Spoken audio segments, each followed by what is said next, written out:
The Matric 200 coming at you from Kentucky Speedway. Welcome to the ISCA Stock Car Association ButtKicker Cup Series for round number 7. Apologies for the delay. It was a bit of a late start for all of us. Nolan Rempel coming at you with Al Kozlowski sitting beside me once again in the commentary box with Rob Melnick behind the cameras for today's race. Caution has just been thrown, so we can allow Kenny Powell to kind of catch up and reorganize themselves with the field as he was helping us get the technical difficulties all sorted out. Looks like, though, everything is set to go racing for now. Of course, this early competition caution means, Al, that going to be a shorter race distance than was originally scheduled for today.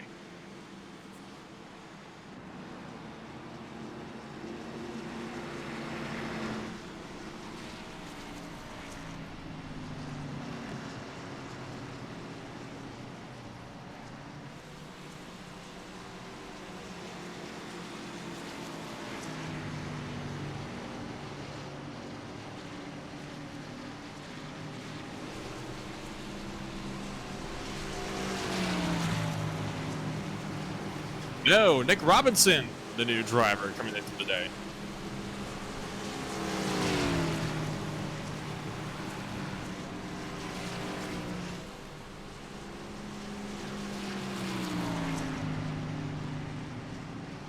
Is it true that you decided that one on a coin toss tonight?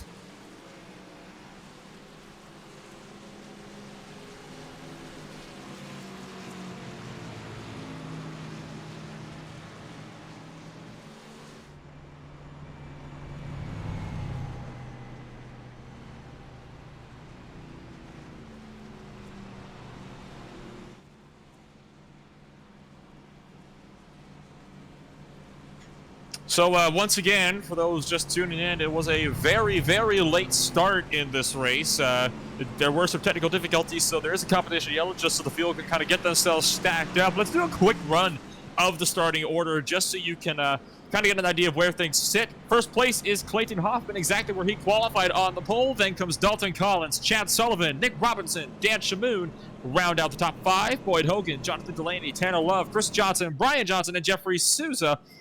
All round out the top 10. Then comes Justin Belmonte, Wayne Grossi, Craig Johnson, Greg Wachinski, Cam Davidson, Joshua Schofner, Brooks Durning, David Gervais, Jeff Shutt, Will Barlow, Jaden Profit, John Mullins, Cecil Keith, Christopher Hill, Clifton Cockrell, Randy Drumhiller, Paul Olson, Jeremy Garrison, and Kenny Powell. Powell qualified 22nd, I believe. He dropped 8 spots, though, having missed the grid, which is why we're under the competition caution for tonight. So, first yellow flag of the night. A couple drivers also coming down pit road, it would seem.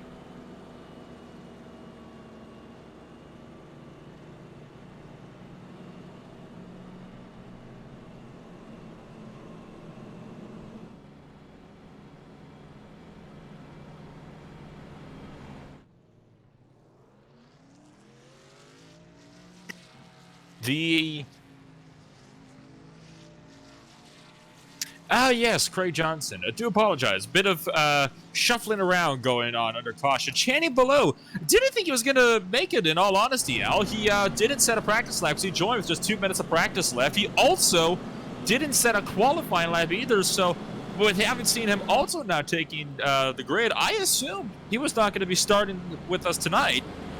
That's not the case, though. He is now out of the pits, and he's going to be tail end of the line. Of course, 3 laps down, though, so he's got a bit of work to do.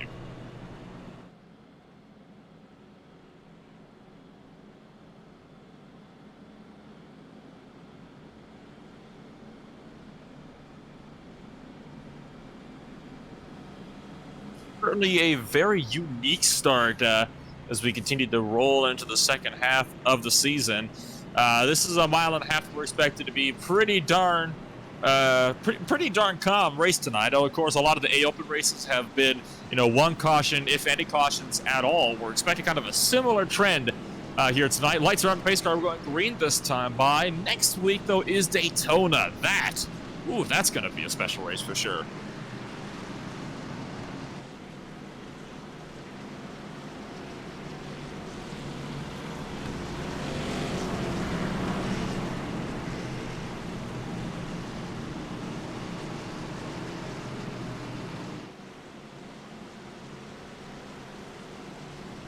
Bound to be wild, especially in the first few laps. We're ready to go. Legacy Racing for the final time of the year. Larry, the pace car driver, driving the Ford Mustang RS500 official iRacing safety car, going to lead them around through turns 3 and 4. This will be the official start of the race. So 129 laps remaining. Or 129 lap race is what the 134 lap race has become. Pace car pulls off. Now all Clayton Hoffman's got to do is just wait for the green flag. These drivers do have to wait for that green flag on the initial race start. Green flag drops, rough it away.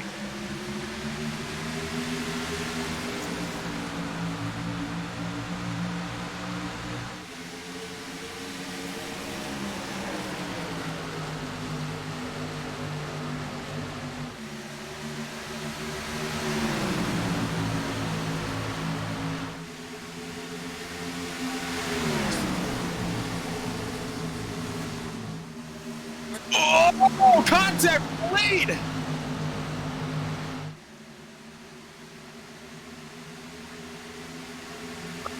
Nick Robinson, the rookie, trying to have a go at him now.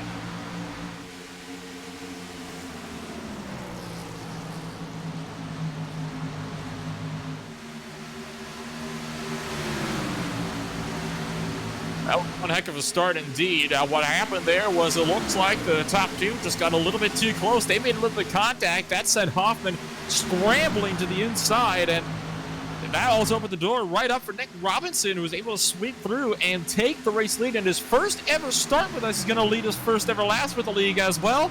Now Dalton Collins trying to fight back on the inside line. Does a very easy dive into turn number 1, as nothing Nick Robinson can do to fight with it just yet. That outside line still has to come in a little bit.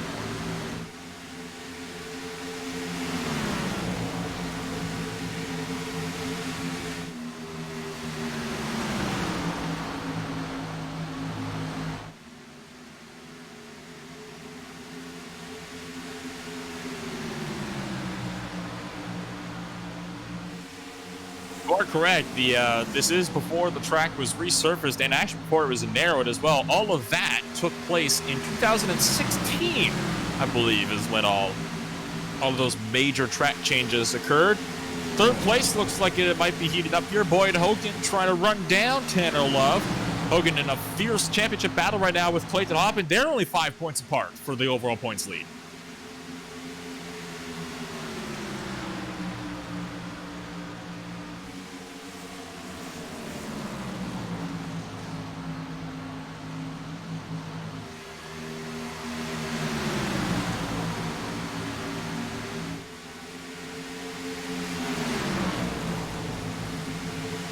Of course, that is because the low revs do help not only just conserve fuel, but it also helps them to kind of, get the car turned in a little bit easier as well. It helps them carry more momentum through the center of the corners as well, which is definitely something you have to do to be able to really keep the speed up on the track. Already, we're single filed out just about through the entire order, which is not an unusual sight. Kentucky's one of those tracks where it is really easy to get single filed out, and once you do, it tends to stay like that for some time.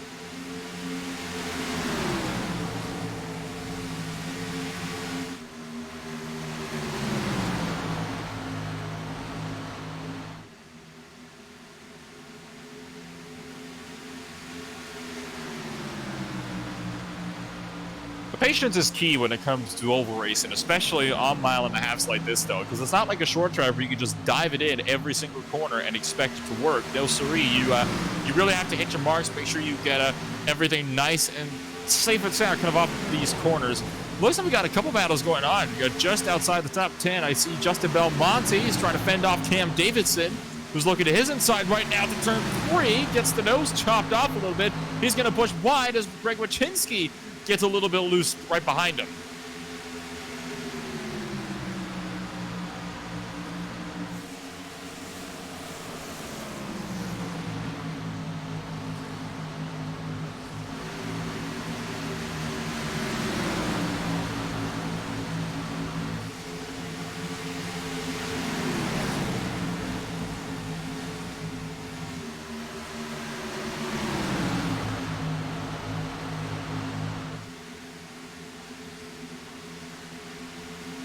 Monte's trying to fight back, though, as Cam Davidson is certainly trying to have a run on them. Blocks up to the wall, just following the racing line there.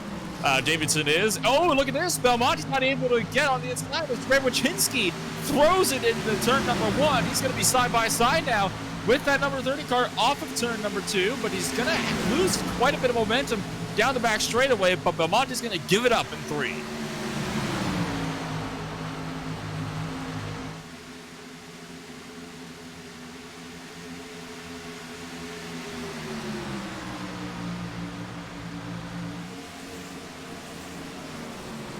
And some of them will use brakes, and some of them will try to just use the accelerator to kind of steer around the corners here.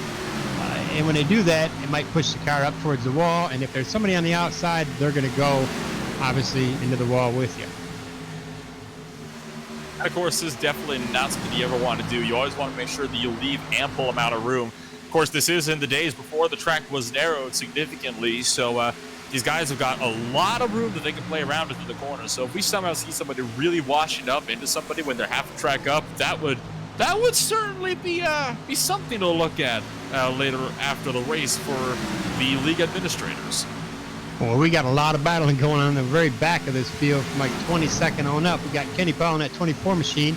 He comes to the inside of, the 65 of Jaden Profit and passes with ease. And Kenny wants to get to the front. He had some issues trying to, help with the stream and everything to get into this race, and it put him in the back of this field. So he's not wanting to be back there, and he's trying to work his way up front. But in front of him, there are side-by-side battles going on.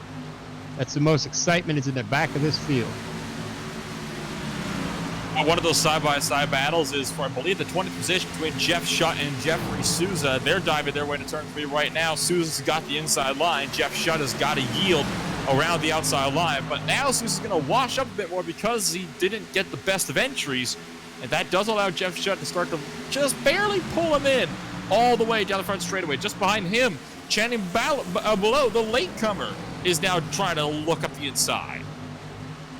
And Christopher Hill right in front of them, and that 11 car is moving himself up. He started in the 23rd position. He's already moved up 4 positions, and he looks like he got around David Gervais for 18th, and he is trying to get, he makes a successful pass on John Mullins in the 64 machine to move Christopher Hill up into the 17th position.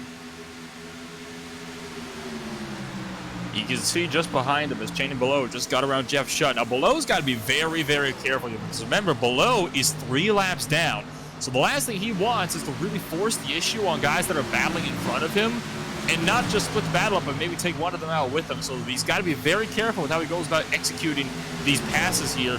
He's already looking for the inside of John Mullins, though, who appears like he's just going to let that 37 take the inside line. So he's looking pretty aggressive if he's trying to get those 3 laps back. Well, you better calm it down because being 3 laps down in a race, it's not going to have any cautions. He does not want to be the one to cause that caution. No, absolutely not. He's got to be very careful to make sure that he doesn't cause that caution indeed. Kenny Powell has finally kind of broken even with his 8th place drop early in the race. He's now up 2, having just completed a pass on John Mullins for the 20th position. So now Kenny Powell plots himself right up into the back end of the top 20. And Christopher Hill's on the inside of a 30 of Justin Belmonte, and it makes a very clean pass as he moves himself up into now the 16th position. He is moving his way towards the front.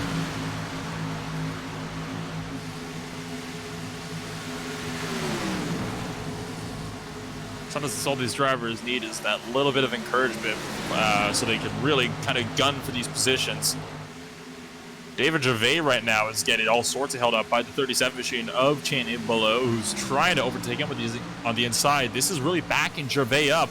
Oh, as I say that, Kenny Powell scrapes the wall. I mentioned turn 1. I was just mentioning about how Gervais was getting backed up, but Kenny Powell just cut him a little bit of a break there as he tagged the wall right at the entry. Just pushed it a little bit too wide. Yeah, there's patience, but there's not going to be patience for long. David Gervais is not a very patient driver. He will use a bumper to get around you if you're holding him up. Okay, Powell's trying to continue on his charge. He's up 2 now before he started trying to make it 3. He's on the inside now of Gervais down to the turn number 1. Gervais lets him through. Very, very easy pass for Kenny Powell, who's really kind of following Channing Below, it looks like. Yeah, it's good. This is going to be a lot of that. You'll see the crossover, and I'm actually surprised that 5 of David Gervais did not do a crossover move on Kenny Powell. He'll concede the outside line and then kind of dive into the inside of Kenny Powell to try to pass him again. The inside line is obviously going to be the more stable line to have here. The only thing these drivers on the outside are worried about is, are these drivers on the inside going to be able to hold their ground and not spin up into them? That's why they concede and let them have the position.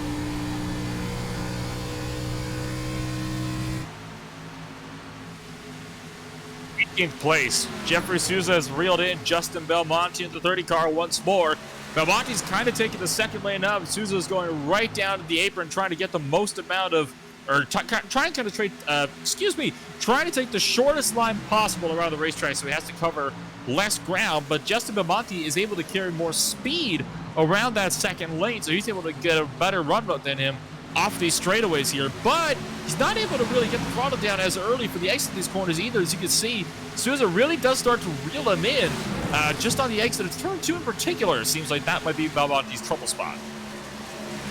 Well, Nolan, if you watch how this race unfolds, those that are fighting to pass somebody are really using up their front right tire and their right rear tire, and those are your most important tires. I mean, you're not using much on the left side, but if you abuse those right side tires by trying to force a pass, you're going to end up in a real rough spot. You're going to probably lose a lot more than you gain during this race. Now Shannon Below is in the mix as well here. Souza continues to battle it out with Belmonte. Neither driver really leaving a gap for Below to get through. If Below is going to try to make this, he might have to force them 3 wide, and I'm not sure that would be the wisest thing to do when you're 3 laps down. I understand he might want to get up to the front. He is going to disrupt the battle and go up the inside of Jeffrey Souza.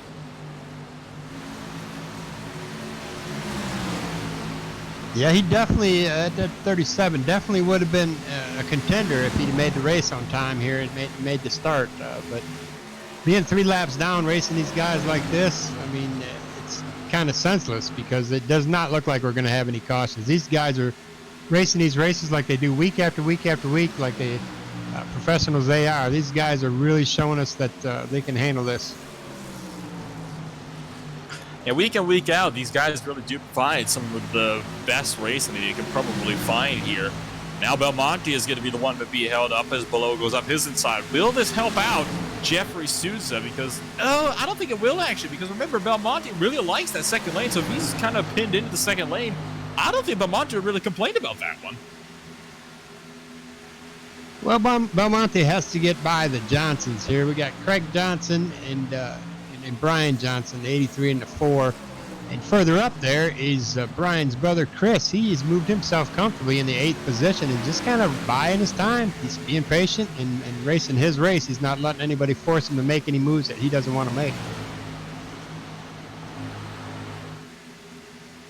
Cam Davidson just let by Christopher Hill for the 13th position. No dramas there whatsoever. So some drivers are elected to take a much more conservative run here, maybe kind of figure out what their tires will do in this first stint, and then kind of, just carry it through into the later stages of the race. It is 134, well, schedule 134, ended up being a 129 lap race.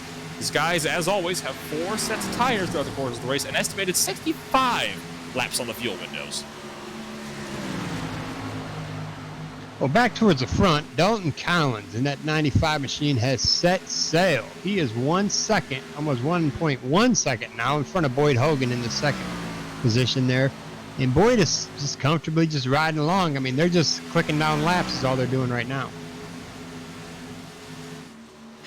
As it sits right now, Boyd Hogan would retake the points lead. I believe this would put him up by about, I want to say maybe 3 or 4 points coming into round number 8. So it is still an incredibly tight points battle, and we'll kind of delve a bit more in depth with that later on in the race. For now, of course, everything can fluctuate. Nothing's really set in stone right now at the moment either. So we really just kind of have to wait to see how this first stint plays out. I think after we get a first round of green flag pit stops, that's really where we're going to see, who's got a higher chance of coming out and finishing where. Yeah, we're going to probably have about 15 laps, and we're going to notice some of this clutching activity going on. I just checked some in-car of a couple of leaders right now on Boyd and Dalton, and they're yet to do the clutching trick that I know they're going to pull off here probably in about 20 laps when those tires really start to wear down. Yeah, you're mentioning that earlier, Al, and in the fact that these guys are probably going to be doing a lot of that today, and you know obviously more about the mechanics than I do. Tell you what, let's look a little bit further back to the battle for 12th place with Wachinski and Christopher Hill. And you can inform the viewers why these drivers might like to do that a little bit more at this track in particular. There's two reasons why they'll do this. One is for fuel mileage, just try to save a little bit of fuel so they can go obviously further than their competitor. And number two, I've personally done it myself. You notice that you have more momentum in the turns. When you're letting off the gas just to kind of let the car slow you down, you're obviously losing some speed right there. And if you get too much into the gas coming off these turns, you can lose the stability in the back of these cars. When they clutch it, they have more of a control. They kind of rolls the car around the corner. Now, if they've got the right angles to enter these corners and the apex and the center and the exit, they'll be fine. Now, if they don't have it, when they clutch it, it'll go right towards the wall. I mean, on the exit, it'll pull them right towards the wall, and they'll probably lose more than gain. But the drivers that are going to do this, they've got this down packed to a science, so they know when to clutch, and they're on that clutch maybe half a second. I mean, it's just an enter, so the front of the wheels kind of sit where they need them to be, and then they let off the clutch and they roll on. We're just trying to plant that front end of that car, pointing in the direction to lead that turn. We'll go on in-car real quick with Dalton Collins, and we'll see how much steering wheel he has right now at lap 36. And then we'll go back and visit him in about 54, 55 laps and see the difference in the management of the steering wheel. Let's go in-car with Dalton Collins, our leader. Well, and already you can see how far he has that wheel over to the left side. He's really having to work it in the corners. As we watch him into turn number 1 here, you'll see he really has to turn the wheel a full 45 degrees to the left to make that car to the corner. That is pretty darn significant for these types of cars. Usually that's what happens when the tires start to get more worn down. When you're on fresh rubber, you'll probably be turning about half of that to make the car turn properly. Up top, you can see Clifton Cockrell, who's catching right now at the 29th spot. He's going to be putting him a lap down in just a second here in turn number 1. But already you can see the tire wear is kicking in. He's really having to fight with that car right now. Yeah, more and more he'll fight with that steering wheel. Do like the seesaw effect, which you'll see it. But when you see that tape on the steering wheel going to what you call 90 degrees, it's already right around about 10 o'clock as it sits. And that's just the steering offset that he likes. He's really not turning that steering wheel that much to get around these corners. He's got his set up pretty good to where it's almost turning itself. As you watch, he'll go down the straightaway, and he will barely have that thing at 11 o'clock. As we come down the backstretch steering, so right now, he's going to turn it just a little bit. He won't quite get to 9 o'clock. But as he comes on this backstretch, you'll see that steering wheel never comes off to about maybe between the 10 and 11 on o'clock. He has that steering wheel already banked to the left. That, of course, makes it a lot easier to actually turn the car in. So it's a smart thing to do for the setup to make sure that you're getting the most amount of speed that you possibly can out of the setup. Looks like we got another battle brewing up here for positions just within the top 10, or just outside the top 10, excuse me. Christopher Hale has reeled in Wayne Grossi in the number 7 car. The 11 car now really crowding the 7's meters here. Every time kind of on corner entry, they also start to close into Joshua Schofner just a little bit up there. As look at this, Grossi being chased up the track out of 2. But you're talking about Christopher Hill in that 11 car. He started back in the 23rd position. He's already moved up 11 spots. I mean, he is fighting now. I'll take that back. He's 11 spots, and he's fighting right now to get up here and take 11th away from Wayne Grossi. Make sure that he can really secure that position. But it just, when you get worn tires like this, it is just so difficult to pass here.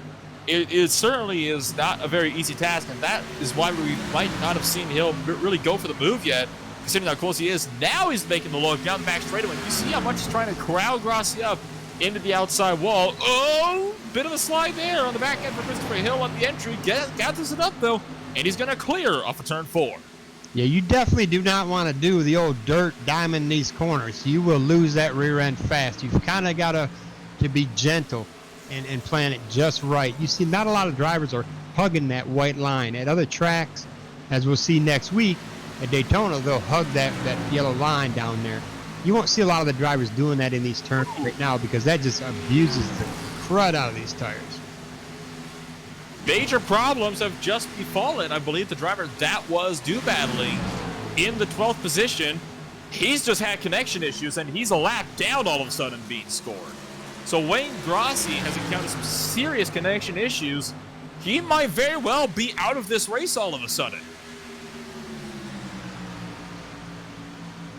For example, what these guys tend to look like with some of these kind of their connections, when we look at their quality, most guys are running between 98 and 100, which is absolutely perfect. His is about 21, and it's continuing to drop. So it is not looking good for Wayne Grossi's hopes of getting the top 10 here.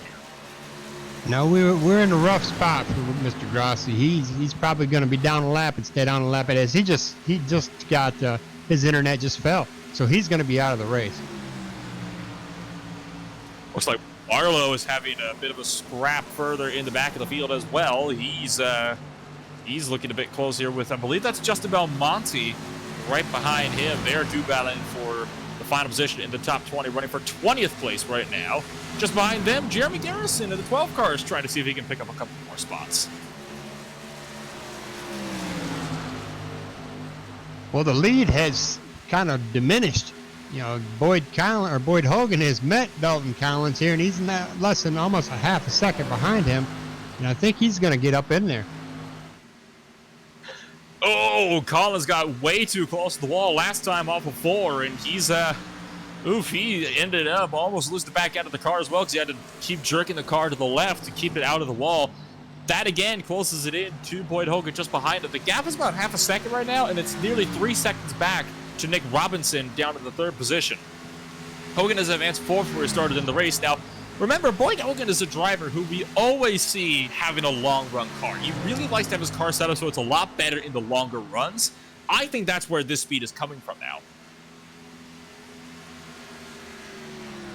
But you're also going to see that many of these drivers will probably be pitting here in roughly about 15 laps. I'd say we're going to pit somewhere in 62 to 65 lap range. So about, 15, 16, 17 laps, these drivers are going to start coming down.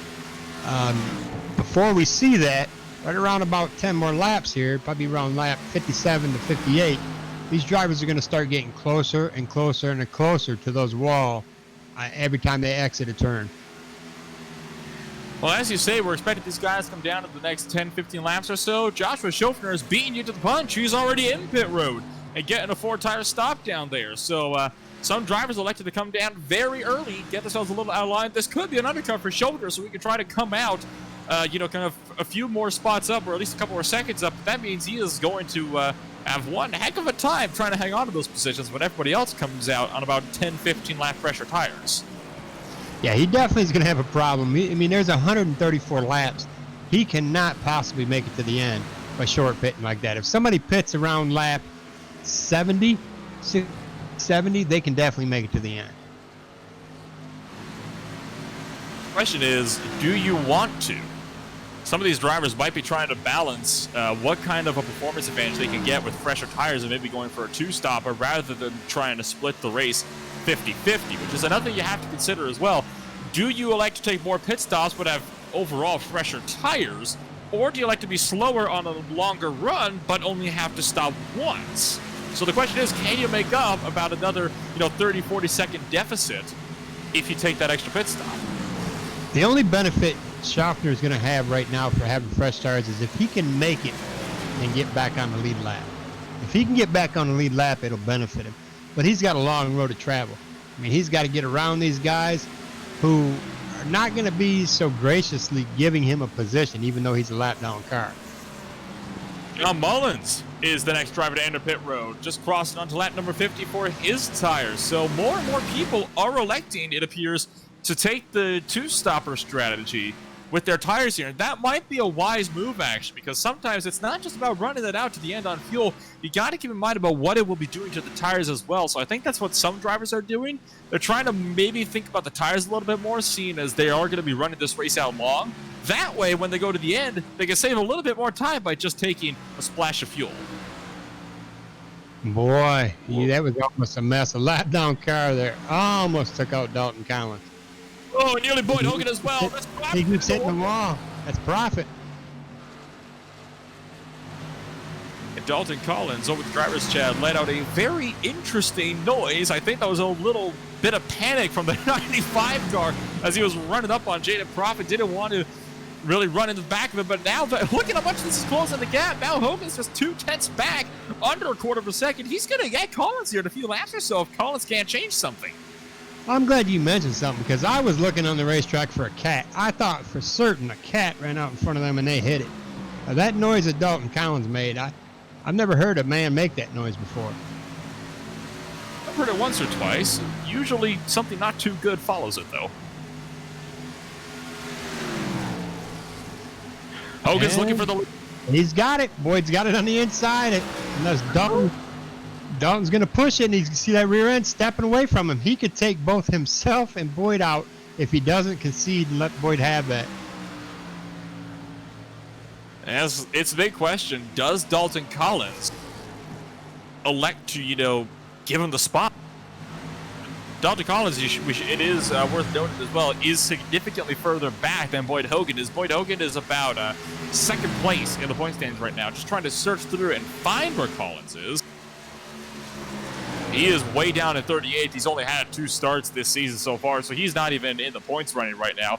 But still, I mean, you want to go for a win if you have the chance. Now Hogan might have to try to find this around the outside as for the first time. We see Collins go on to the apron to try to defend his position. I have no idea what Dalton Collins was doing right there, Nolan. I have no idea. It was like it was the last lap, and he was trying to battle to stay in the winning position here. But he's pushing us too much. If he keeps doing this, Boyd's sitting back there in the catbird seat, patiently waiting for him to mess up, and it will come.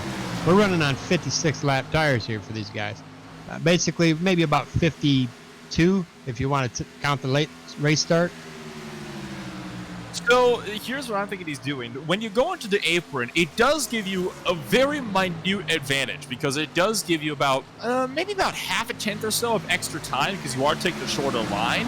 The problem is when you go up and down the transition, you do scrub off a little bit of speed, especially when you're coming back onto the track.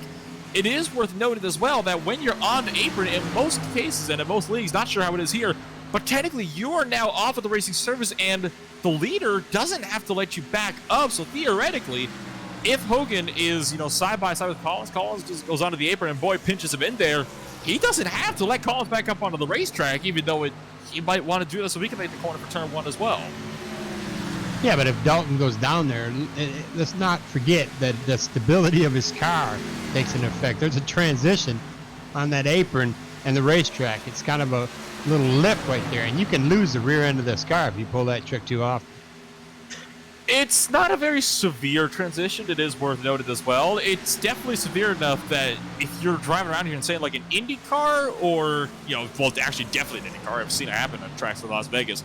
You should be fine in a stock car for the first few laps, but again, if you do it consistently, when you're on extremely old tires, there is a small risk of that happening. It's another one of those... Boyd used pits. He used those lap cars as a pick to get around Dalton Collins. He followed the 64 of John Mullins right around him and used the 30 car as a pick. As we're going to go 3 wide here, Dalton Collins is not going to give it up easy. This might not end well. Collins round the outside, but drives it in really deep into turn 1. Boyd Hogan tries to fight back and take the race lead. He's going to get that race lead held.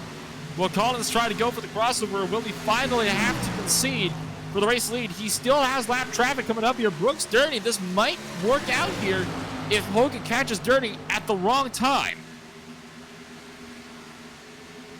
Yeah, I think Dalton has kind of used up his equipment right now. He's going to be having to pit here in about 7 or 8 laps, maybe a little bit longer. I highly doubt it, but he's pushed that car way past its limits right now, and you can see it.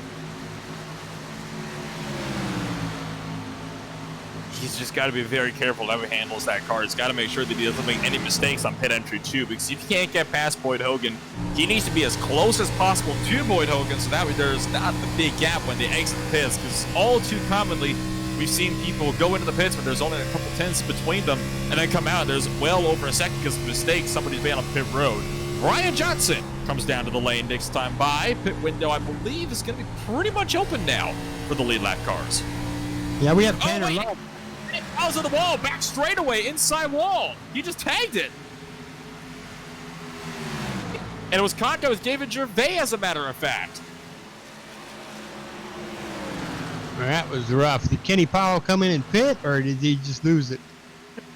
No, he stayed out. What happened was, off of turn 2, David Gervais was trying to get a run on him, just barely nicked him on the right rear, and that sent Kenny Powell for a slide hard into the inside wall with the driver's side door. Big damage now on the 24 machine. No doubt that car is ripped.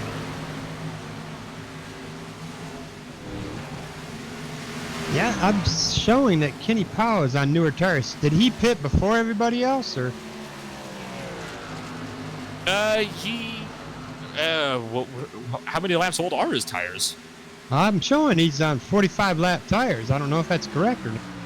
I got 58 on my end, but I know he did come out late from the pits, and he also came down to pit road during that first competition caution, so that might be the case there. It might work out for him if he can plant this just right. He may be able to finish this race on one stop. Nearing the halfway point as well. Battle for the lead, should know it, is still going strong. Dalton Collins and Boyd Hogan are both still running out there in the front, just about a quarter of a second apart. Neither driver is yielding just yet. Neither driver's come down to pit road. They're now 63 laps on their tires. Going to be 64 next time by at the line. Field window is estimated 65. They got to come down here in the next 5 laps or so. Yeah, we definitely do not see the benefit of the drivers that pitted earlier, as now they're running on roughly 11 to 12 lap tires. So by the time Boyd Hogan, Dalton Collins, Nick Robinson, Tanner Love, Dan Shamoon, Clayton Hoffman, and the rest of the drivers that are still on the lead lap, but by the time they pit, when they come out of pit road, they're going to be on 15, probably 16 lap fresher tires than the rest of the field.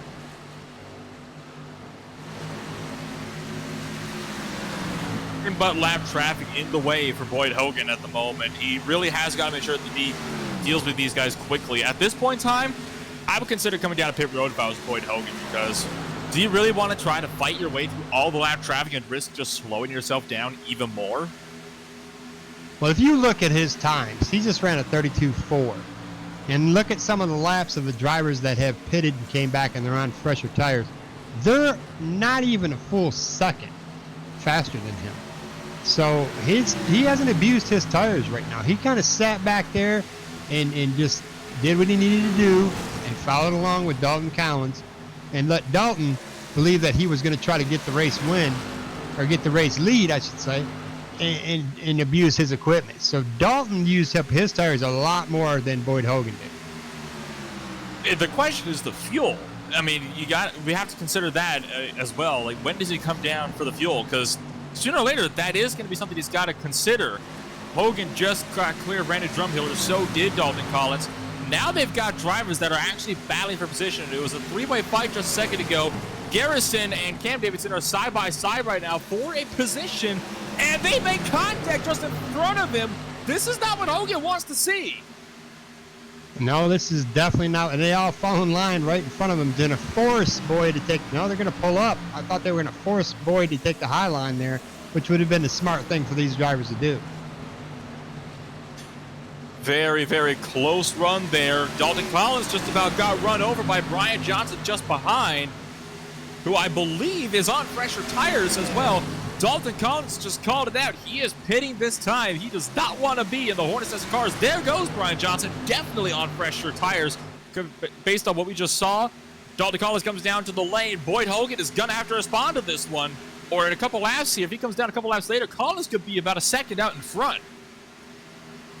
Remember, the only way this is going to benefit them is if they can get in front of Boyd Hogan. Now, Brian Johnson is getting around him, but Brian is 2 laps down. So he'll just be 1 lap down. that's not going to help him that much. These drivers that are 1 lap down have to get in front of Boyd Hogan in order to make this a big advantage to him. Should note as well that we got 65 laps remaining. So this does mean that these guys can go straight to the end. Now, if they can make it this far in, they can go right to the end of the race on the fuel tanks. So that might be what a couple of these guys were trying to do as well. They were trying to go longer on the first stint so they could go a little bit harder in that second stint, not having to worry about on fuel because they can, you know, stretch it out a little bit more. Boyd Hogan, does he come in this time? He's Lowen, not I think good. Yeah. Oh, he's going to come in. He came in really rough and hard, boy. I didn't think he was going to make it. He just got under speed, so he's not going to get a speeding penalty. That leaves Tanner Love, I believe Nick Robinson. Everybody's going to come down. Will Barlow, Christopher Hill, he's sitting there. He's on 71 lap tires. He has not pitted yet.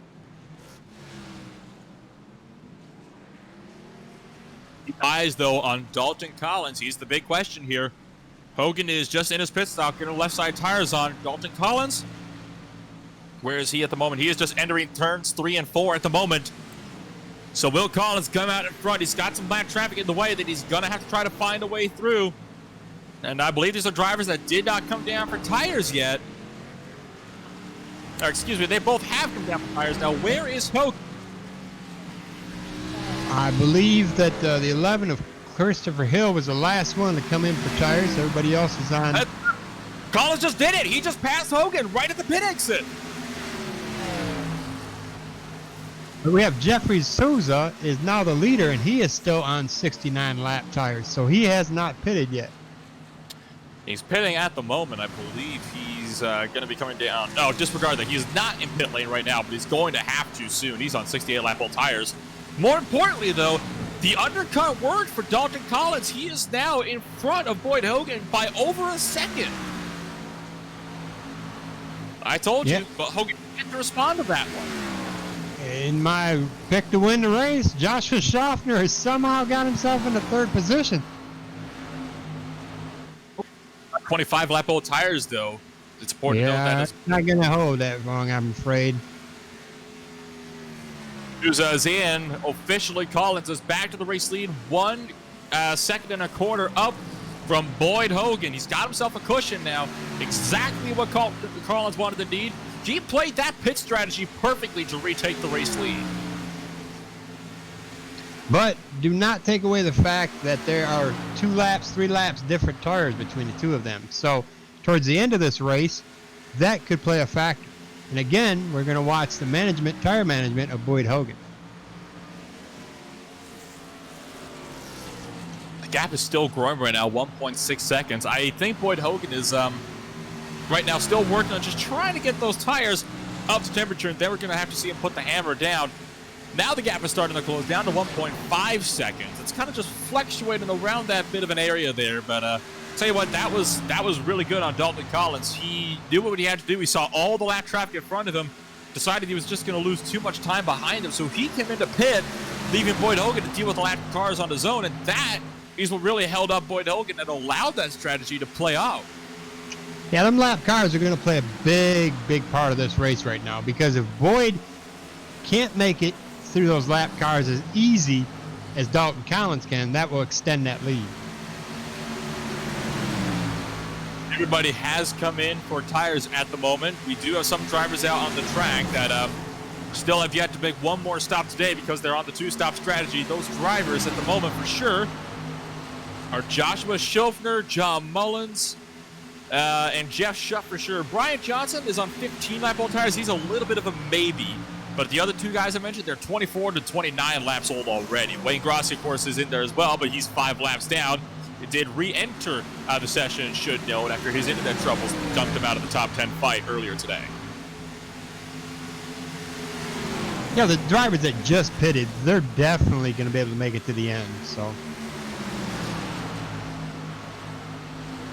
And the other guys that are in the field, they're going to have to go and pit one more time because they just have no way that they can stretch a 30-lap stint out another 60 laps. They have to come in one more time before the race is over, and that's going to be the big question mark here is where are those drivers going to end up because they're going to be on about 30 lap old or fresher tires than anybody else, but they're going to have slightly heavier cars as well because of the fuel load that they're going to be putting in. Well, Nolan, the track is now heated up to a blistering 106 degrees, and when they started this, when the green flag dropped, they were at 89. So that's going to make this track a little bit tighter on these tires, and see what happens. I don't believe this is going to benefit at all. Sometimes a two-stop strategy works out, sometimes it doesn't. In order for it to work, though, you really need to be fantastic on the short-run pace. And unfortunately, with the pace that the other guys have, even on the long run, it's not going to be worth it. I mean, already, Joshua Schofter started to drop down. He's just lost 2 spots in just 1 lap.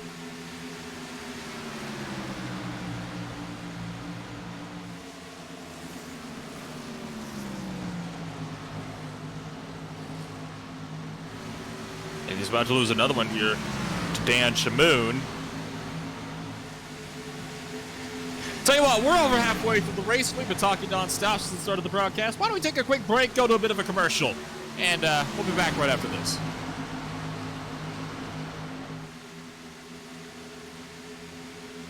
ButtKicker. Feel what you've been missing.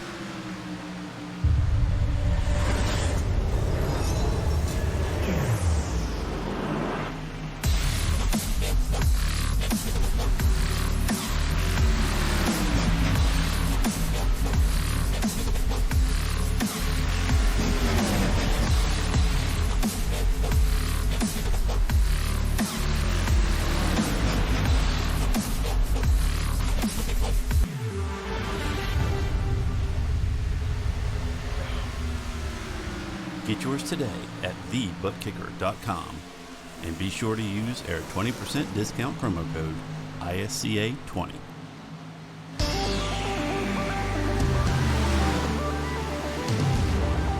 Matric harnesses the power and versatility of the smartphone or tablet and turns it into a powerful input device customized to fit the application you're using. Whether you're looking for a remote control for media player, presentation, or immersive game interface with precisely timed macros, Matric has you covered.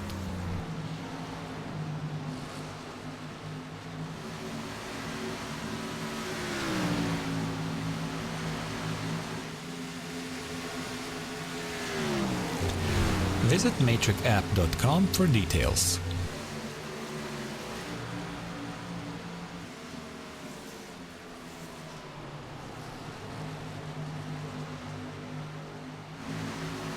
Battle is heating up for the race lead. Both first, second, clutching and coasting, but just a quarter second back is Boyd Hogan on 2 lap fresher tires from Dalton Collins. They pitted about 13 and 15 laps ago respectively, and now they're ready to go for round 2 for the overall battle for the race lead here today. Nolan Rempel bringing you coverage of tonight's race for the Matric 200 with Al Kozlowski beside me in the commentary box for round number 7 in the iRacing Stock Car Association ButtKicker Cup Series, coming to you from the Legacy Kentucky Speedway. Hogan going to look from the inside at 3. And it's this lap car is going to play a big impact right here. Easy. Well, no, when I tell you, speaking of that ButtKicker, I've got mine on, and while I'm watching this race, I like to go in car with some of these drivers, and just the immersion that this ButtKicker gives me, it is fantastic. If you don't have one of these, you've got to purchase one. They're very inexpensive, and they should charge a lot more than. They're just a fantastic piece of equipment. Under 50 laps to go. Hogan did let off there, should note, as they were both getting around John Mullins. It does appear as though Hogan is trying to be a little bit more patient here, not really wanting to give the draft to Collins perhaps. I think what he's also trying to do is making sure that he can make it to the end on fuel. We mentioned this before. There are a couple drivers that do have to stop one more time because they're already 40 laps into their first check that. This is the second stint. They can't make it on fuel. All these guys in the lead, though, they can. So they got to make sure that they can, manage the fuel, manage the tires, so they're not, all over the place by the end of the stint.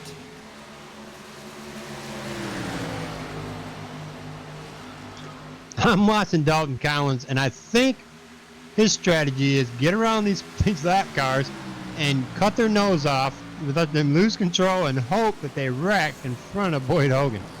I may be wrong, but it just appears that way. If it's a strategy and it works, it's not a stupid strategy now, is it? It might be unorthodox, but it still works. At the moment, if that is a strategy, it hasn't really planned out as much as he'd like it to, as we are still green flag from the start of the race. The only caution we've had has been a competition caution, so we're going to say that doesn't really count. The 134 distance has been shortened to 129 due to the competition yellow because of the stream troubles we had at the very start of this race. Quarter of a second, though, between the two of them. It's a gap that is very easy for Hogan to manage. Yeah, because sitting back there in the third position is Tanner Love. He's 3.5 seconds behind second place Boyd Hogan. So this is almost looks, and we're not going to call the race over yet, but it almost looks like the Dalton Collins and Boyd Hogan show right now. But it could take those two drivers in first and second to battle with each other and wreck each other out to make Tanner Love and Clayton Hoffman's day. Wouldn't be the first time we've seen leaders clash this race. We saw it happen very early today. Now Hogan's going to look for the spot. Collins is going to let him have it at the bottom of turn 3. Sweet Boyd Hogan back into the race and slides up. Pulls a bit of his asphalt slide job right in front of Dalton Collins, though. And he's trying to fight back around the inside line now, trying to retake the race lead down the front straightaway. Hogan leads to the last lap by. Can Dalton Collins make something to turn 1? He can. He's just got to make sure he does not slide up too much. He will, though. Now Boyd Hogan comes back for the crossover. Yeah, they're doing the old do-si-do here. It's not going to play well for one of them if they continue that on. Right, finally, Boyd Hogan comes out on top, and he is victorious in round number 2.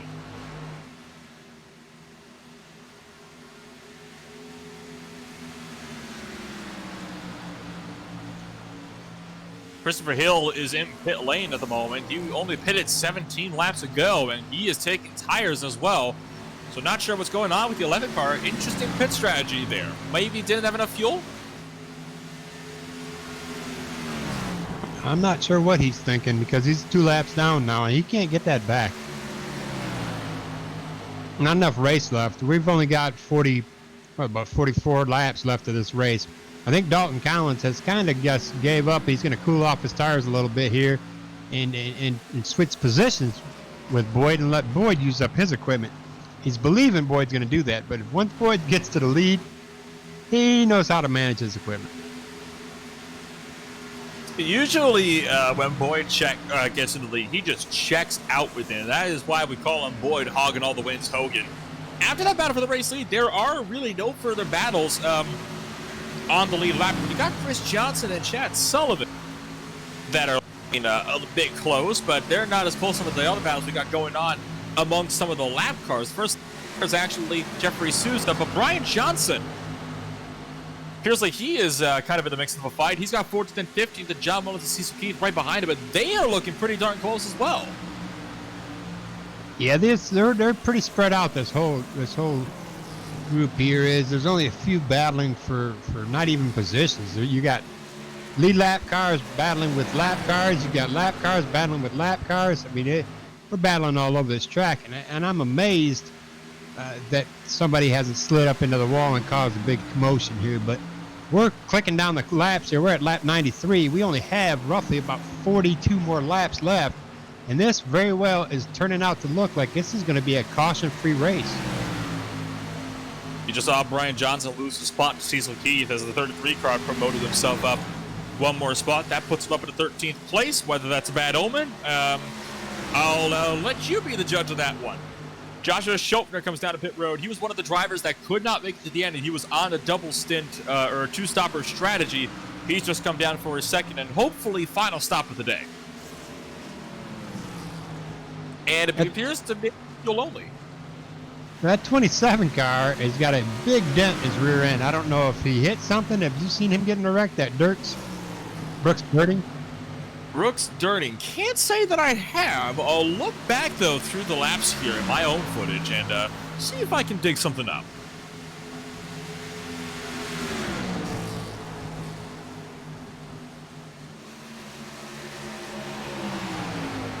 Well, let's put it this way. He came down to pit road the same lap he got the damage on. So take that as you will. Lap 68 is where I was showing it. Oh, I see. He got run over by Cam Davidson as he was slowing down, trying to come to pit lane.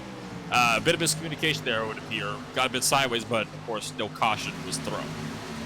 And now Wayne Grossi comes down to pit road as well. But if you want to do a comfortable, just a comfortable, casual country drive, you can get in the in-car with Chris Johnson. He's just back here just kind of moseying right along, sitting here in the 8th position. Nobody really battling with him. He's not really battling with anybody. He's just out for a country mile drive.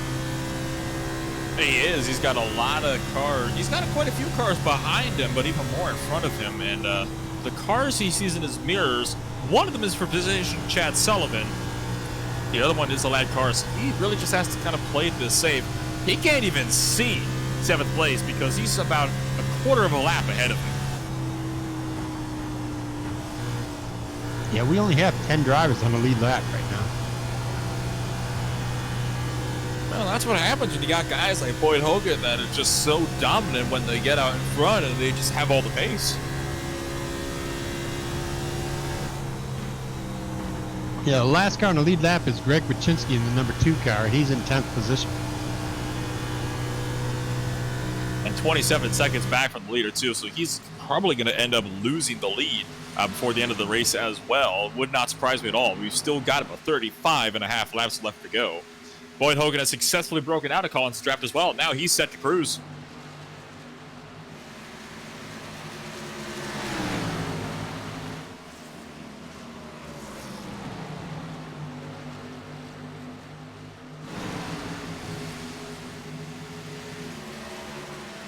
First battle on track that's really close between Brooks Dirty and Randy Drumhiller for the 19th position.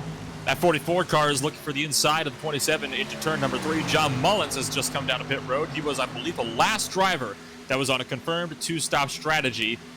The battle for 19th is passing him now. Dirty still has that rear end damage that he did not get fixed in pit road. So Drumhiller is looking set to maybe take advantage of that one and pick up another spot.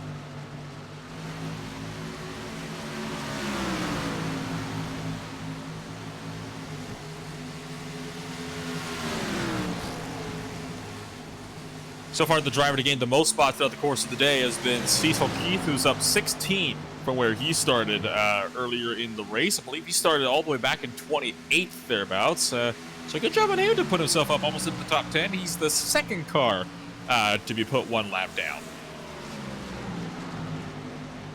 Yeah, again, I'm just checking out the country mile drivers. We've got Clayton Hoffman in that 92. He's just back there just cruising. He's got about 5-second gap in front of him and about 2 seconds behind him. He's just kind of buying his time, knocking his laps out. That was our race leader when the green flag dropped, and he's now sitting in 4th.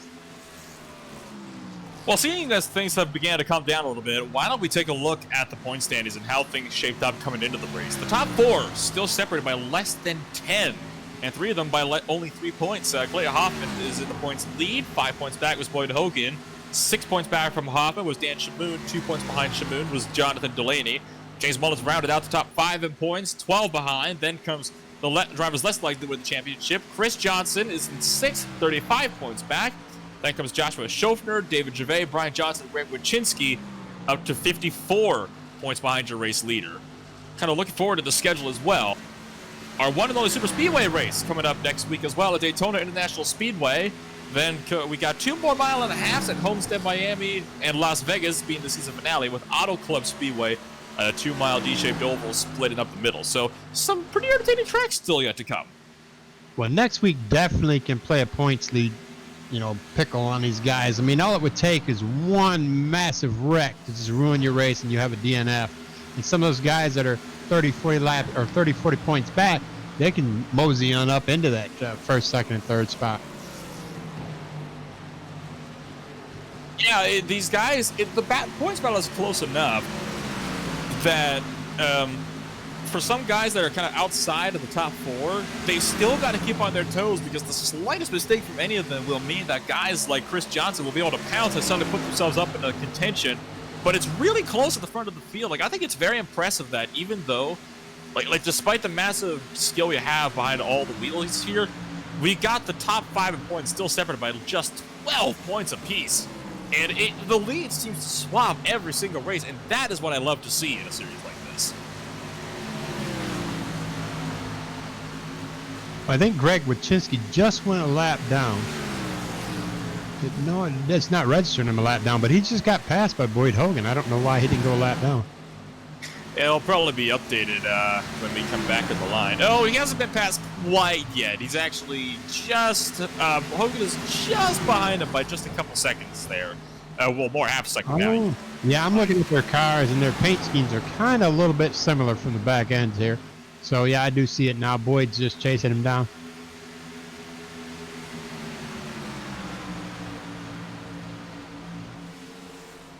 18th and 19th are still running close. Randy Drumhiller and Brooks Durding still looking to maybe have their own little scrap for 18th and 19th now, far down the order.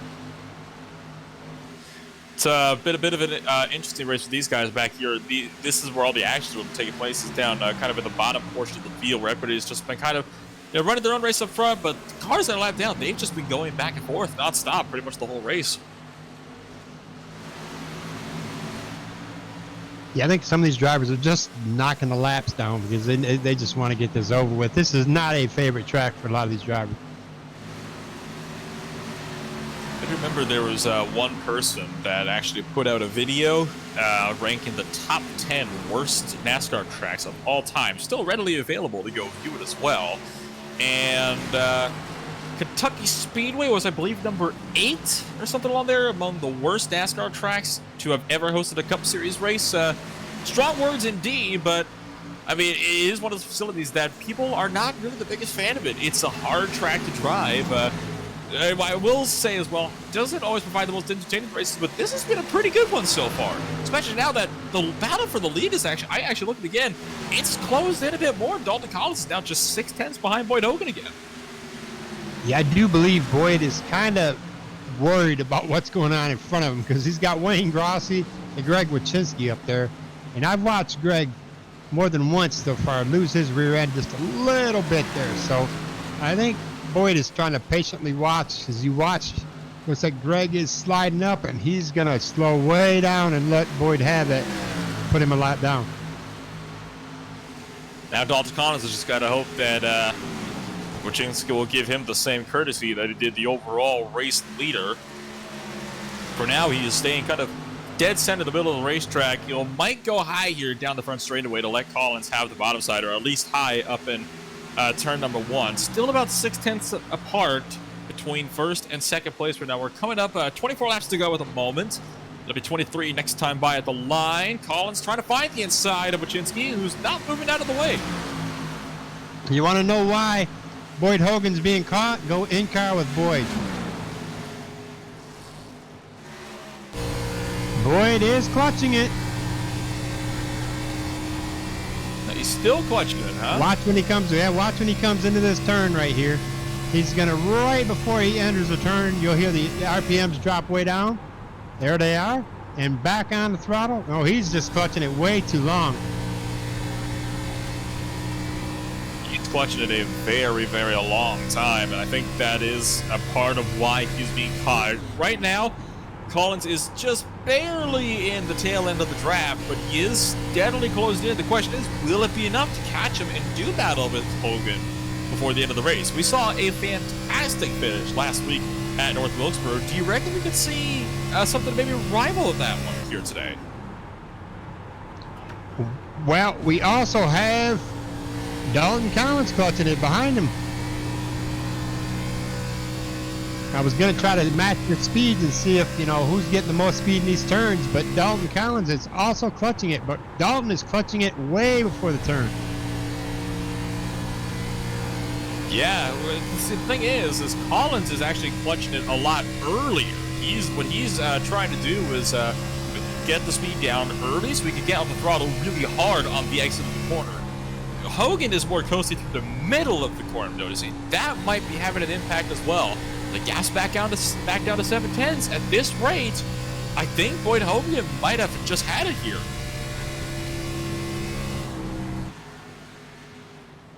Boyd is catching some lap traffic, and Dalton Collins just gave up the clutching trick there. He's trying to let go of the gas a little bit there and hope it slows him down so he can get back on the gas. I don't know if that's going to work for him. It is. He caught him by almost a quarter of a second in that one corner alone. It went from about 7/10 at the start of the lap to half a second just now. So it's working for him. Hogan's just got to hope that the lap traffic goes his way and holds Dalton Collins up a bit more. He's catching 28th and 25th place now. That is Paul Olson and Kenny Powell. But the gap's a half a second. Hogan's in trouble here. He is his lead is under serious threat right now.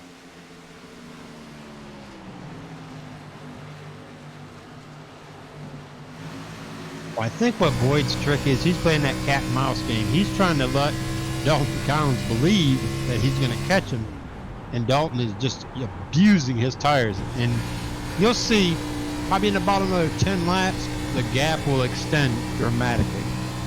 You see that right there down the back straight last time by? Hogan weaved around a little bit, trying to break some of the toe from Collins behind to keep him behind him a bit more. So we almost never see Boyd Hogan do something like that. We'll have to see if he does the same thing here. Watch closely down the back straightaway. It wasn't by much. It was about a half a lane to a lane or so, but it was enough that it might have been considered trying to make a difference. Doesn't do it this time around, but he certainly did the last lap. I think he was just trying to try things out to maintain the gap. It doesn't really work too well in the oval, though.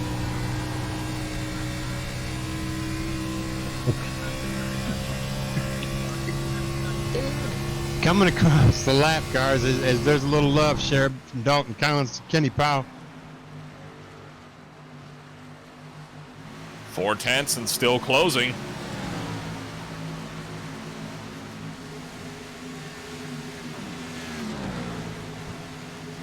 This has actually gotten really excited all of a sudden. I'm kind of leaning a bit further forward now because I really want to see how this is going to play out. Collins is, they're catching lap traffic at exactly the right points too. They're catching them at a point where they're not going to hold them up on corner exit, and they can just sweep right by them in the middle of the corner. This has begun to become, a really intriguing race here. We're coming up to 15 to go. Do you think you can catch him? Well, for those folks that are watching, this is a 1.5 mile track, and they have just ran roughly, we got 120 laps. They've roughly ran over 100 miles right now in about 1 hour and 15 minutes. Well, helps when there aren't any cautions. Yeah. Dalton Collins, you guys are moving right along. Collins has started clutching again. And pushing. Yeah. But look at how much he's closed in. Quarter of a second now. They sweep by Jaden Crawford in 24th. Now the next car's up. They're starting to catch 9th place as well. And look at how close now Collins is to the back end of him here. Ladies and gentlemen, get set in the corners. Round 3 for the race lead is about to commence. I think Boyd's fishing right now. I think he's fishing. These guys, they went head-to-head for the race lead coming out to the pit window about halfway through the race. They immediately went head-to-head for round 2. Boyd Hogan came out on top for both those rounds. The only reason why Collins retook the lead was because he ended up coming in early by a couple laps, and that helped him extend the gap by over a second. Now he's reeled in Boyd Hogan again. And we're getting set for the round 3, but look at how much Boyd Hogan is starting to get on the power again. Had just been fishing a little bit, and now he is starting to play again. Yeah, Boyd's playing with him right now. He's letting him get up there, get all excited, and then letting him use all his equipment. You see how much Boyd's pulling away from him? It's tense now and starting to grow.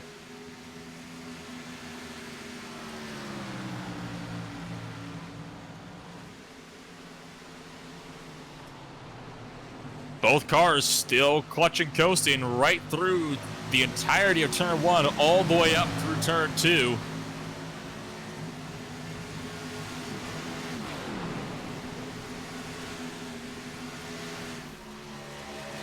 They're both starting to let go of the clutch at about exactly the same point here, so these drivers are quite evenly matched.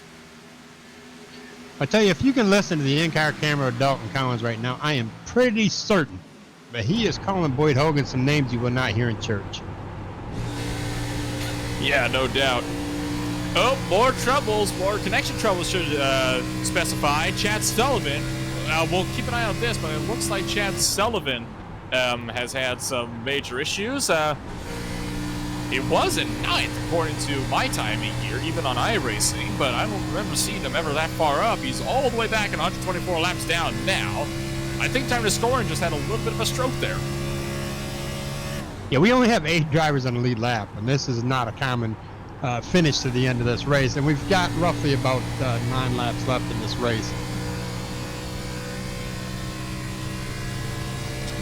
It's going to be 9 this time by at the line. Gap still stable at about 9/10 of a second. Right now, Dalton Collins is praying that the lap traffic up here really holds him up. He's got 8th place Chris Johnson just ahead of him. He is right now begging that these lap cars hold up Boyd just a bit more so we can close in and pounce for the spot.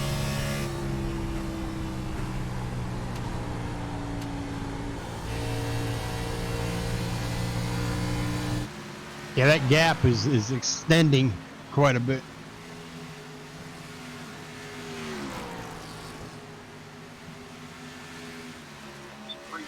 The most to make this race a lot more exciting right now is if we had a very late race caution in the next 4 laps. We see what kind of excitement that can bring for us. We saw that at North Wilkesboro actually last week. If you want an example that really hypes things up even more, think about Kansas Speedway last year. Remember that? Coming to the white flag, just mere feet away from taking it. Caution flag comes out into the time territory. Now if we see a caution in this race, it'll be within the next 4 laps, 5 laps. Would send us any later than really about 4 to go would send us into overtime where we would get a 2-lap sprint to the finish. And we have lap cars in front of Boyd, and this caution could come out due to a lap car mishap. It's the last type of situation you want to see, but it would not be the first. We saw even a couple of them, heck, even at North Wilkesboro again, just last week. That's how much excitement that race brought us. There was that's the only race I can really think of to reference things right now is that race that just took place last week. It was such a good race. Hogan has still extended the gap by a bit, hovering at about mid-6/10 range right now. The lap cars pass each other. Collins sweeps around the inside of Brian Johnson. He's just got to worry about Randy Drumhiller now, holding them up in front. Drumhiller's going to go up the track. Yeah, this could possibly be. We watched that race a couple weeks ago with James Mullins and Boyd Hogan, where the lap cars played a huge part of the race at the finish, and it ended up. I think James was victorious from that lap car. Not going to say it's going to happen again, but it very well could. 5 to go. Gap's back up to 9/10. Collins is no longer clutching coasting through turn 1. He did just lift off to let the car coast through. Is Boyd still clutching? Let's take a listen into 3. He's not clutching either. No, they're definitely not giving an inch here. There's a comfortable, almost a second gap between first and second, and Boyd wants to keep it because he knows it takes a little bit more momentum to get around these lap cars. It looks like Dalton Collins is going to try that apron and see if that gets him any speed, and it does not. Could this be the first caution-free race that we've seen in a while? Like it's going to shape up to be that way unless something happens in the next 3.5 laps or so.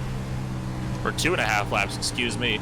Hogan's up the inside of Chris Johnson now. That puts only 7 cars now on the lead lap.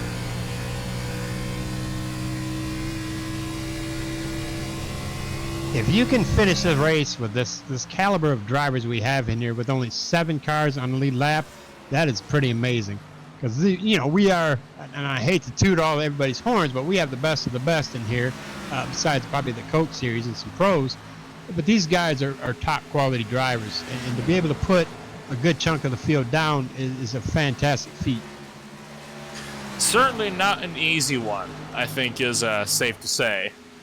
2 laps to go. The popsicle stick's in the air. We can make it 1 more mile and a half. This will be the first caution-free race we've seen in, well, I don't know how long. Hogan's broken the trap. Yeah, that's 1.5 seconds now, almost 1.5 seconds between Dalton Collins and Boyd Hogan. And Boyd is definitely looking on easy street to a first place finisher. Going around now for the final set of corners. Just 1.5 miles left to go. White flag is in the air.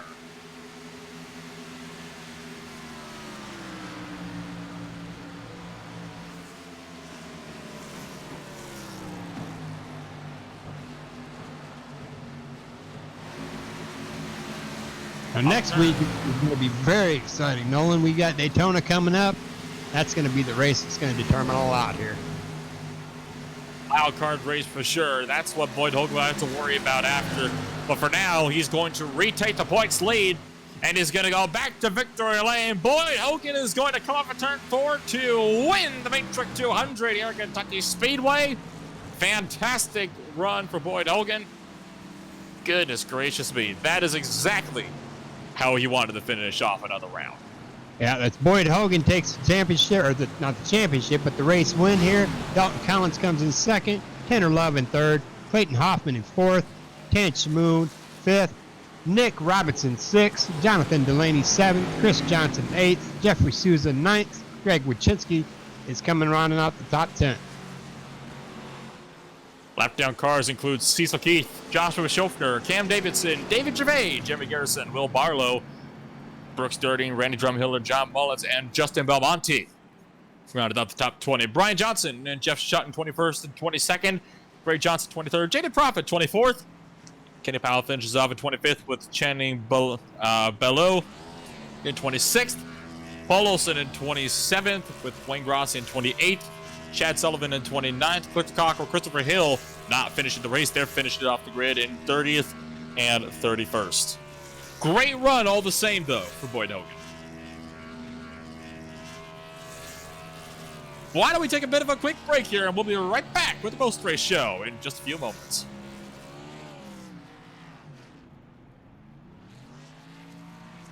ButtKicker. Feel what you've been missing.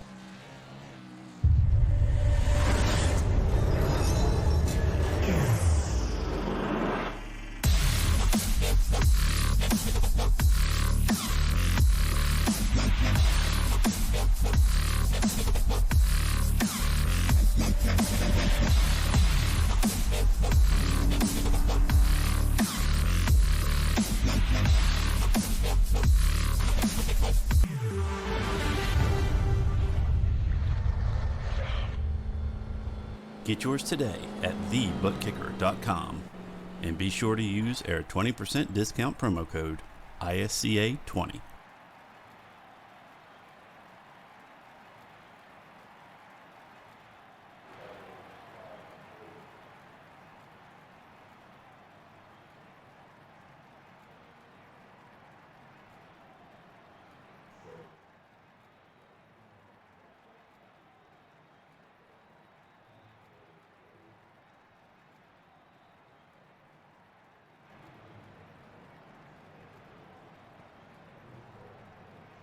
Welcome back to the post-race show for the Matric 200 here for round number 7 in the International Stock Car Association ButtKicker Cup Series. Boyd Hogan, your race winner. We thought Dalton Collins might be catching him, but he just didn't have what it took to overtake Boyd. Hogging all the wins, Hogan's.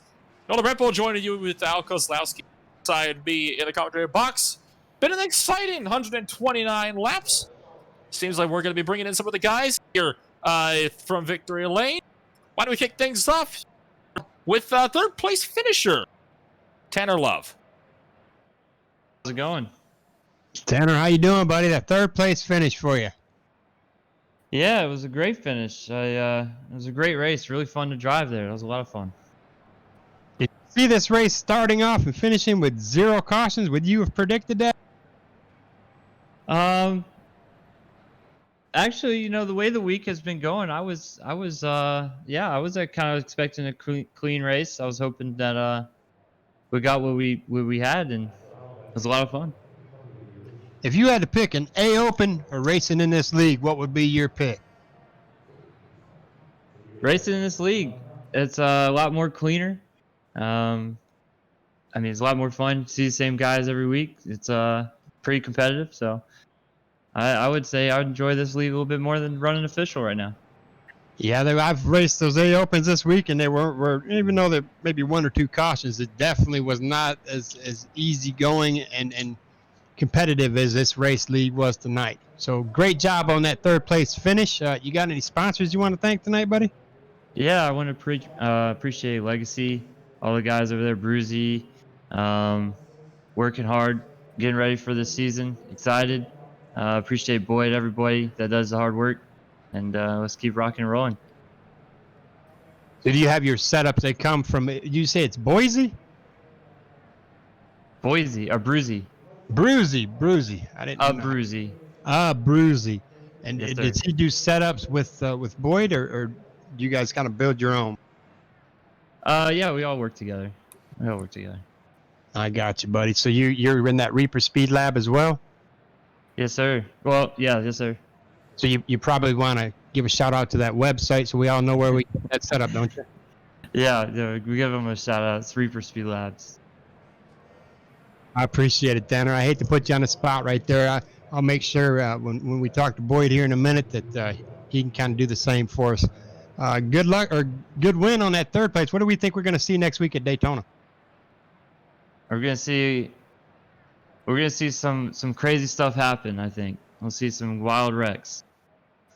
Well, let's hope it might be as clean as it was tonight. Wouldn't that be spectacular? Yeah, it would be. It would be great. I think the caliber of drivers we have, we can pull that off. Well, congratulations again on your third place finish. Nolan, you got anything for him?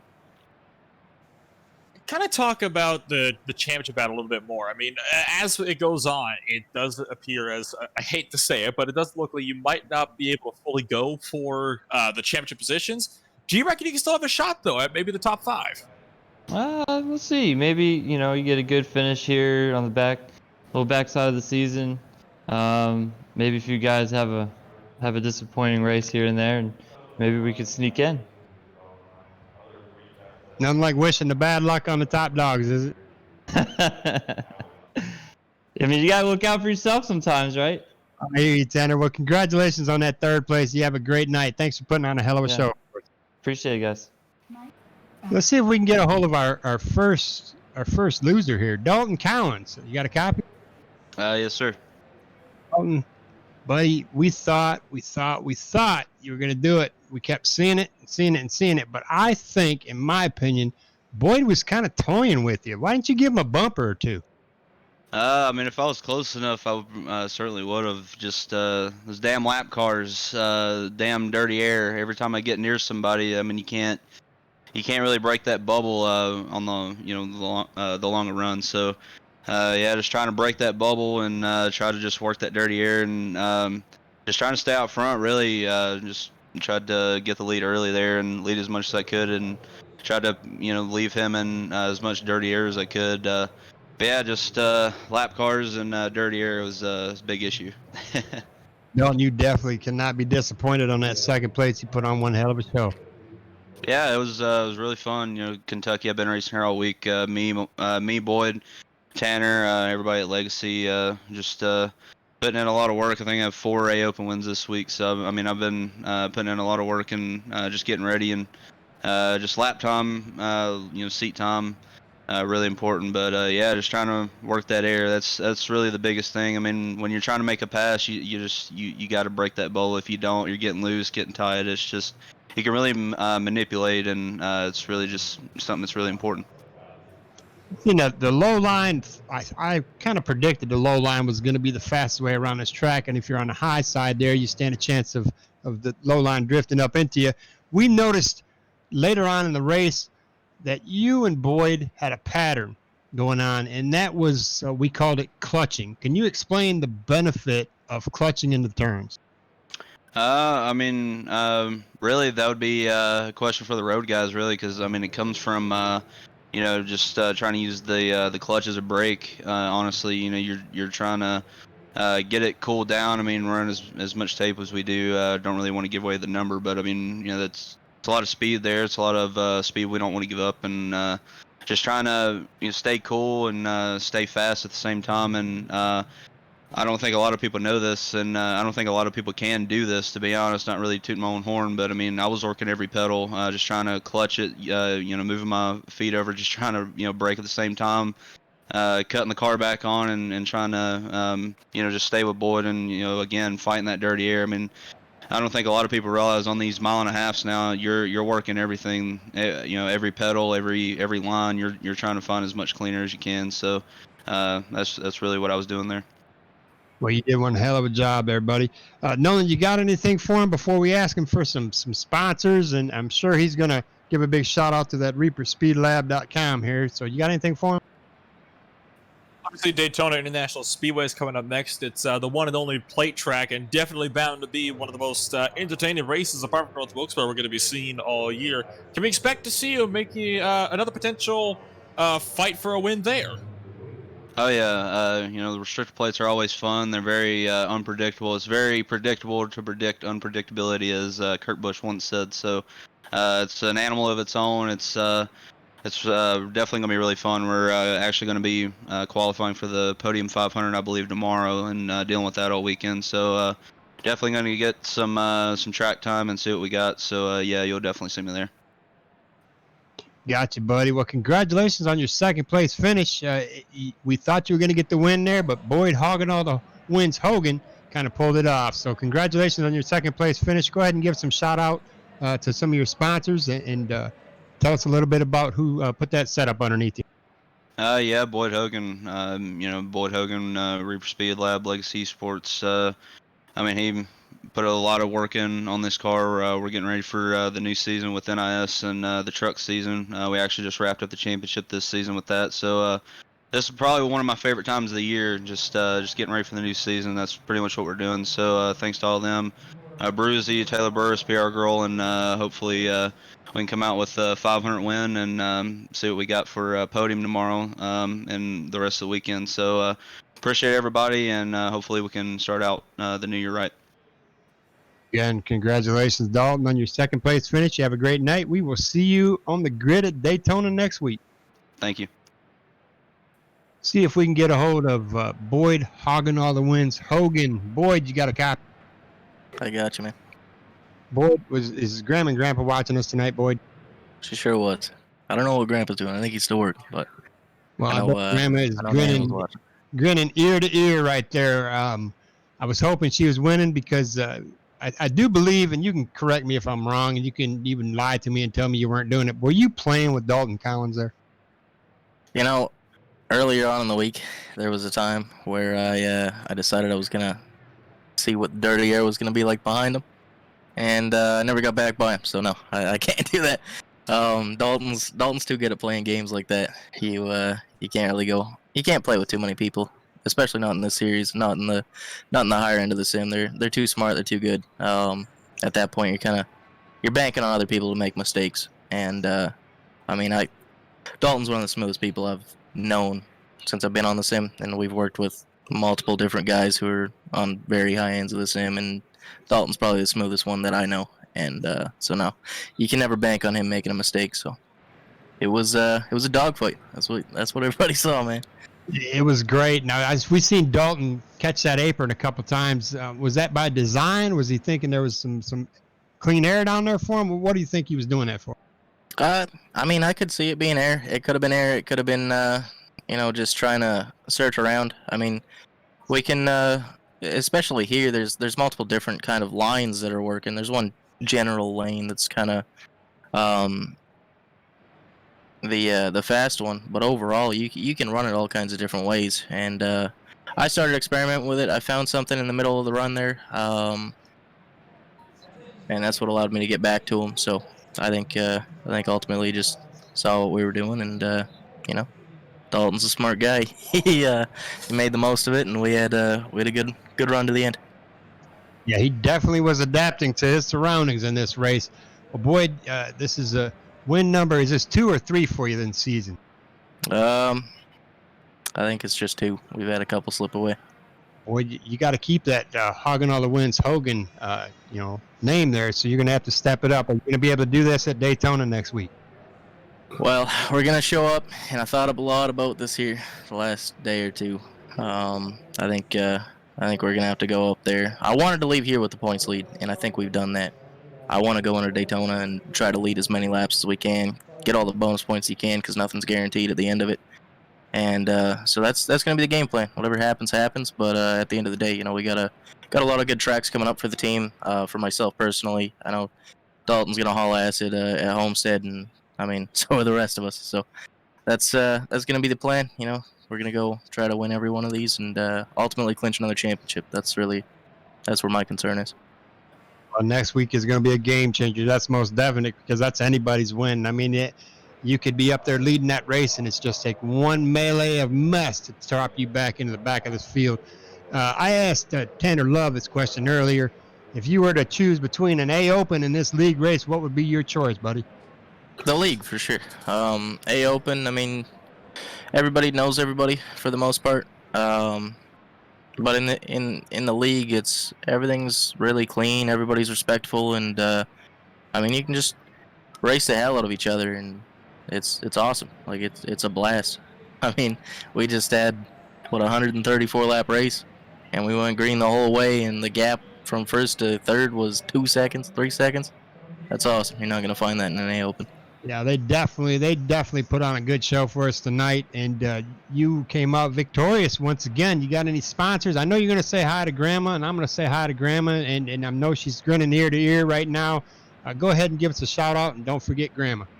Yeah, I got to thank, first and foremost, I do got to thank Grandma. I know she's watching.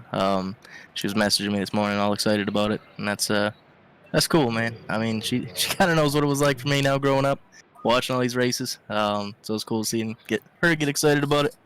I got to thank Judd Danielson, head of Bruzy, Bobby Earnhardt for everything he does. Cale Gale, he's kind of helped me a lot here more recently than anything.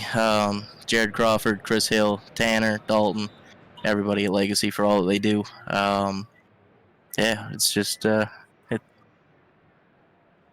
hope we can win some more. You can give us that website where folks that have been watching this race and they want to get into a setup that can put them on victory lane. Give us that website.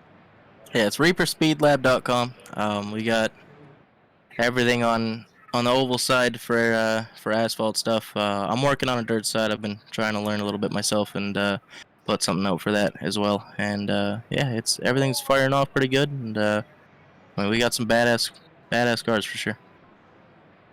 You showed us a little bit of that tonight, Boyd. Congratulations on your win. Nolan, you got anything for Boyd before we let him go? Well, like you were mentioning, Boyd, you have come out of here with the points lead today. It was looking like it might be a bit of a rocky start for you. You certainly were not further up at the top of the point standings in the first couple races. You certainly bounced back, though. Do you reckon you'll be making a run at the championship to go back-to-back championships here in these final few races? That's the plan. It wasn't the start of the season that I wanted. We were also, we were experimenting a lot, and it took a little while to find a package that actually worked. Because everything we were running the last year, with new rules and stuff coming out, we couldn't run it. And I mean, it threw us through a loop, and we kind of hit on something at Rockingham, and then we really hit on something at Texas, and I tried bringing that here, and it's been working pretty good. So it's been a learning curve for sure, but at the end of the day, man, I think championship number 2 should be on the way as long as we can keep it straight. Well, if you keep doing what you did tonight, buddy, we will see that happen. Well, Nolan, you want to go ahead and close us out for the night, bud? Well, honestly, if I have to kind of give any final thoughts here in this race was certainly fantastic. The battle we had for the lead, especially in the closing stages, from round 1 to round 2 to round 3, was absolutely fantastic. Thrilling to watch the gaps fluctuated up between the laps. Daytona, though, is going to be the wild card race, and that's one that I certainly can't wait for. I am 100% in agreement with you on that, Nolan. Again, I want to congratulate Boyd Hogan, Dalton Collins, Tanner Love for first, second, third place here, and I can't wait to see you next week at Daytona.